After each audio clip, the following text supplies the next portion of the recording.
y'all, it is Paula with Hillbilly Orchids. Welcome back to my channel. Hope everybody's having a fantastic week.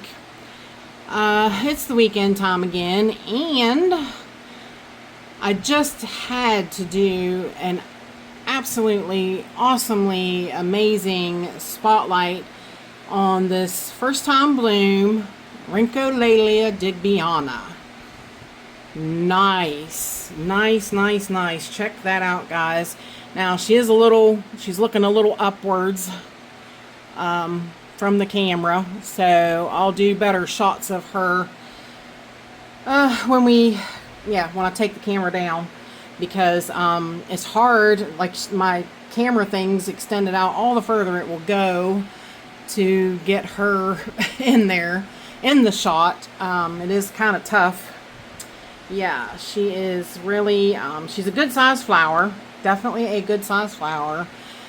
Beautiful scent. Can't really put a finger on, like, I could say her scent smells like certain, because I don't know. Yeah, I can't place it. I can't, but it's an awesome scent. Definitely an awesome scent. So, but I did want to do a nice spotlight on this one because I have grown this plant from a tiny division that Spencer sent me. Kay Spencer sent me, gosh, I don't know if it's still on the tag. Probably can't read it now. The tag's so faded.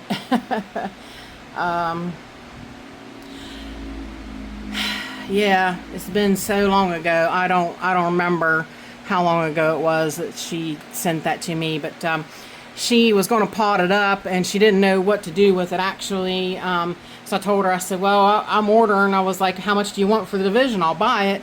And she's like, oh, I don't care. She just threw it in the box and sent it to me. So it has been a little while. I'll show you once we get the camera down and look at the plant.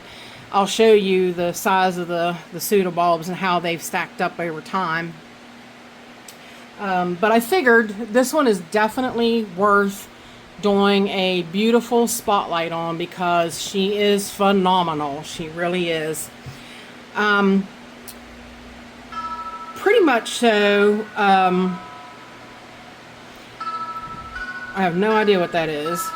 It's my husband's phone making some kind of racket. Something he's playing's come up.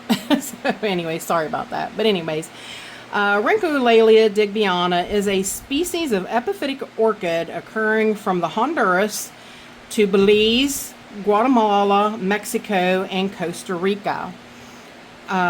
It's definitely a beautiful bloom. Look at that. I mean, and you could see compared to my hand the size of that bloom. It's definitely a decent sized bloom. She is noted for her frilly fuzz on her lip, and a lot of times her crosses will have these. Now she is a species. This plant is a species, but she gets crossed with a lot of plants that, you know, so that makes them hybrids of the Rhyncholaelia digbyana. So, basically a couple things I wanted to cover that I thought were really interesting points about her. This orchid was discovered by Jose Antonio Molina Rosito at he's a Honduran botanist and professor of Emeritus at the Zamora Pan American School of Agriculture. Rhyncholaelia digbyana was declared a national flower of Honduras in November 26th of 1969. Pretty cool.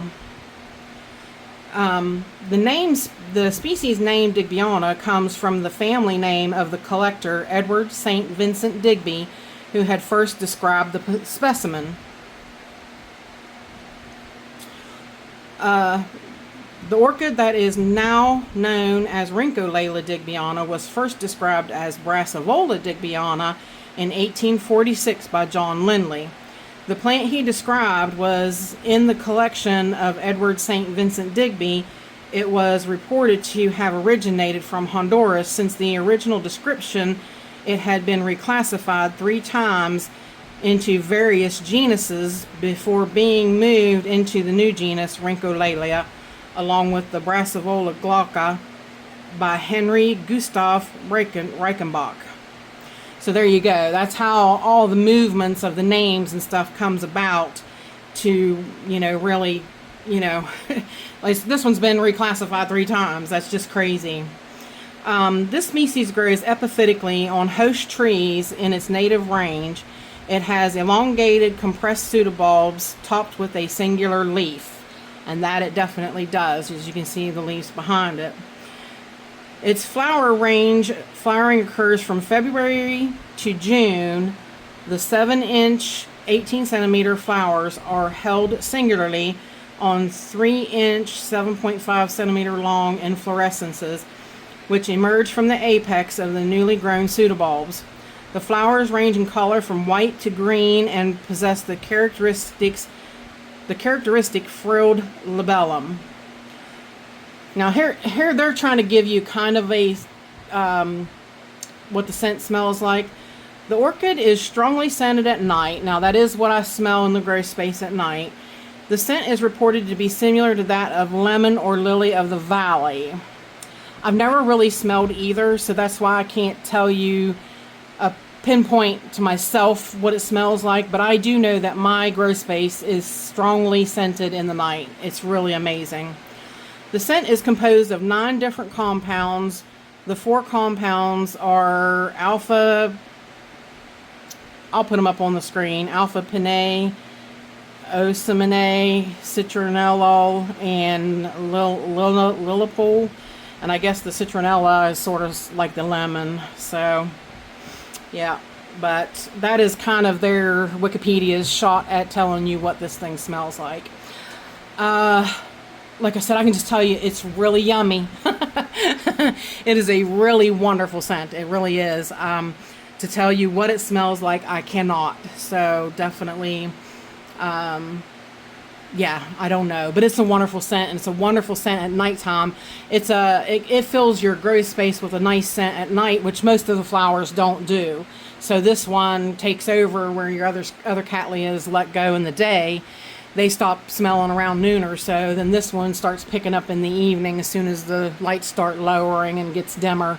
This one will start smelling really nice, really, really nicely. Basically, just a real quick rundown of the care in my grow space. She likes it hot. She likes it hot. She likes high humidity, and she likes to be watered and dried out. She is a typical cattleya of all, like I don't grow her any differently than the rest of my cattleyas. I don't treat her any differently than the rest of the cats. So basically, that's what she gets. She gets 86 to 90 degree temperatures in the summer, with a humidity of 75 to 95% humidity at any given time. So in the higher ranges of the humidity. In the winter, she does okay in my cool grow spaces. My temperatures get down to 52 in the evening and the nighttime. And usually the highs are like 70, 75 in the highs of the day.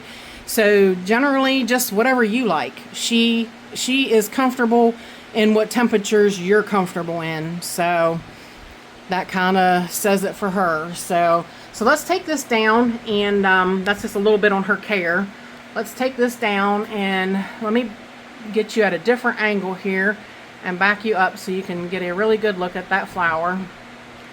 Very, very nice. I was so scared when this one had a bud that it was going to blast because as you can see on the flowers, or on the rest of the pseudobulbs, I've had blind sheaths before. This is the first time that she has came up and actually bloomed for me.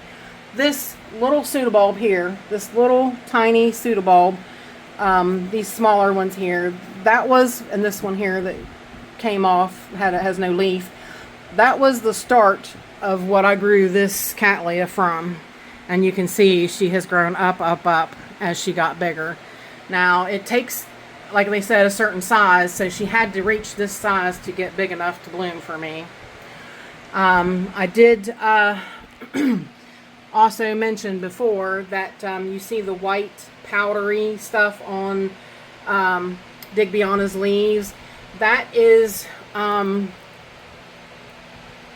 digbyana. That's a characteristic of digbyana's. It is a sunscreen that this plant produces for itself, because it can handle really high levels of light. So she definitely does make her own sunscreen. So don't wipe that off. It is it's the plant's own protection against the sun. And as you can see, I did snip her sheath so that the spike could come out on its own decently. I love how she has that little bit of pink tinge.